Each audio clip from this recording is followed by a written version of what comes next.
High, good morning. দেখো সকাল সকাল হাজির হয়েছি লোভনীয় খাবার নিয়ে, সাথে পান্তা ভাত আর মৌরলা মাছ, পুঁটি মাছ ভাজা। অনেক দিন ধরে আমার এটা খাওয়ার ইচ্ছা হচ্ছে, সেইভাবে পান্তা ভাত খাওয়া হয় না।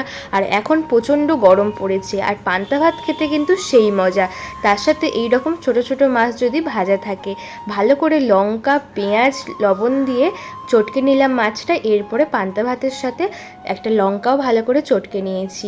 আজকে হাতে একটু সময় ছিল, আর অনেক দিন ধরে ভাবছিলাম আগের দিন একটু ভাত ভিজিয়ে রাখবো আর পরের দিন একটু পান্তা ভাত খাবো, কারণ এখানে আসার পরে সেইভাবে আর পান্তা ভাত খাওয়া হয় না। আর তার উপর প্রচণ্ড গরম পড়েছে, এই গরমে এই পান্তা ভাত তার সঙ্গে এই জলটা খেতে কিন্তু একদম দারুণ লাগে। অনেকেই হয়তো এই সমস্ত পছন্দ করে না, আবার অনেকে আমার দলে আছো যে এই সমস্ত খাবার ভীষণ ভালোবেসে খাও।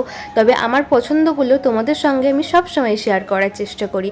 তো তোমরা এখন কি করছো অবশ্যই কমেন্ট করে বলো। চলো, অনেক দিন ধরে ভাবছিলাম খাবো, তো আমার আজকের ইচ্ছাটা পূরণ হলো। আমি শান্তি মনে খাই, আর তোমরা সবাই ভালো থেকো। দেখা হবে নতুন ভিডিওতে। টাটা বন্ধুরা।